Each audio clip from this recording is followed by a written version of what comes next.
നമസ്കാരം. ഭാര്യയുടെ സ്വർണം പണയം വച്ചു കിട്ടിയ 80,000 രൂപ ഉപയോഗിച്ച് മുറിവാലൻ കൊമ്പന്റെ പോസ്റ്റ്മോർട്ടവും മറ്റും ചെലവുകളും വഹിച്ച് ഉദ്യോഗസ്ഥൻ. സർക്കാർ അറിയാൻ ഒരു മൂന്നാർ യാഥാർത്ഥ്യമാണ്. മൂന്നാർ വനം ഡിവിഷനിൽ സാമ്പത്തിക പ്രതിസന്ധി രൂക്ഷമാണ്. ഇതിനിടെ ഭാര്യയുടെ സ്വർണമാല പണയം വച്ച് ചിന്നക്കനാലിൽ ചക്കക്കൊമ്പന്റെ ആക്രമണത്തിൽ ചെരിഞ്ഞ മുറിവാലൻ കൊമ്പന്റെ പോസ്റ്റ്മോർട്ടം നടത്തേണ്ട ഗതികേടിലായിരുന്നു വനംവകുപ്പ് ഉദ്യോഗസ്ഥർ. ഭാര്യയുടെ സ്വർണം പണയം വച്ചു കിട്ടിയ തുക ഉപയോഗിച്ചാണ് മുറിവാലൻ കൊമ്പന്റെ പോസ്റ്റ്മോർട്ടം അടക്കമുള്ള ചെലവുകൾ വഹിച്ചത്.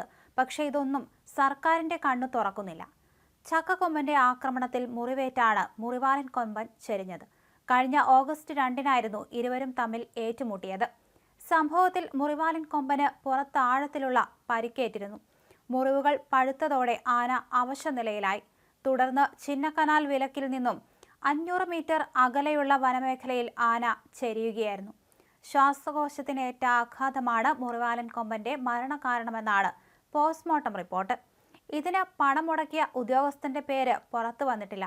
പേര് ചർച്ചയാക്കാൻ ഉദ്യോഗസ്ഥന് തൽക്കാലം താൽപ്പര്യമില്ല. ദൈനംദിന ചെലവുകൾക്ക് പോലും മൂന്നാർ വനം ഡിവിഷനിൽ പണമില്ല. 6 മാസമായിട്ട് ഇന്ധന ബില്ലുകൾ നൽകിയിട്ടില്ല. വാഹനങ്ങളുടെ അറ്റകുറ്റപ്പണികൾ നടത്താനും സാധിക്കുന്നില്ല. ഡീസൽ അടിച്ചതിന്റെ പണം നൽകാത്തതിനാൽ വനവകുപ്പിന്റെ വാഹനങ്ങൾക്ക് ഇന്ധനം നൽകുന്നത് നിർത്തിവെക്കാനുള്ള തീരുമാനത്തിലാണ് പമ്പുടമകളും. ഇതോടെ കാട്ടുകള്ളന്മാർക്ക് കോളടിക്കുന്ന അവസ്ഥ.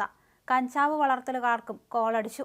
മാഫിയയ്ക്കെതിരെ തിരിയാൻ വനവകുപ്പിനും ഉടൻ കഴിയത്തുമില്ല.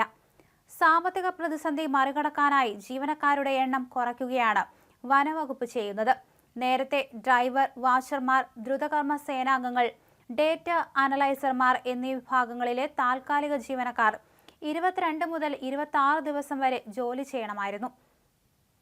എന്നാൽ നിലവിൽ 15 മുതൽ 20 ദിവസം വരെ ജോലി ചെയ്താൽ മതിയെന്നാണ് നിർദ്ദേശം.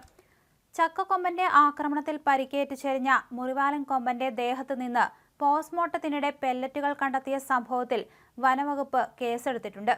ആനയെ അപായപ്പെടുത്താനായി പെല്ലറ്റ് ഉപയോഗിച്ച് വെടിവെച്ചതിന് വന്യജീവി സംരക്ഷണ നിയമം സെക്ഷൻ 9 പ്രകാരമാണ് കേസെടുത്തിരിക്കുന്നത്. ആനയുടെ ജഡം പോസ്റ്റ്മോർട്ടം നടത്തിയപ്പോഴാണ് 20 പെല്ലറ്റുകൾ കണ്ടെത്തിയത്. 2 മുതൽ 4 മില്ലിമീറ്റർ വരെ വലിപ്പമുള്ള ഇരുമ്പ് പെല്ലറ്റുകളാണ് കണ്ടെത്തിയത്. എന്നാൽ ഈ പെല്ലറ്റുകൾ ആനയുടെ ആന്തരിക അവയവങ്ങളിൽ ക്ഷതമേൽപ്പിക്കാൻ തരത്തിലുള്ളവയല്ലെന്നാണ് വനവകുപ്പിന്റെ നിഗമനം. കരളിനേറ്റ പരിക്കും വാരിയലുകൾ ഒടിഞ്ഞതുമാണ് മുറിവാലൻ കൊമ്പന്റെ മരണത്തിന് കാരണമായി തീർന്നത്. മുറിവാലൻ കൊമ്പന്റെ ദേഹത്തു നിന്നും കണ്ടെത്തിയ പെല്ലറ്റുകൾ എയർഗണ്ണിൽ ഉപയോഗിക്കുന്നവയല്ലെന്നും 12 ബോർ ആക്ഷൻ തോക്കുകളിൽ ഉപയോഗിക്കുന്നവയാണെന്നും വനവകുപ്പ് ഉദ്യോഗസ്ഥർ പറയുന്നുണ്ട്. എയർഗൺ പെല്ലറ്റുകൾക്ക് കൃത്യമായ ആകൃതിയുണ്ട്. എന്നാൽ നായാട്ടുകാർ പക്ഷികളെ വേട്ടയാടാനായി ഉപയോഗിക്കുന്ന 12 ബോർ തോക്കുകളിൽ ഉപയോഗിക്കുന്ന തരം പെല്ലറ്റുകൾക്ക് കൃത്യമായ രൂപമില്ല. അതേസമയം ഇതിലും അന്വേഷണം നടത്തി വരുന്നുണ്ട്.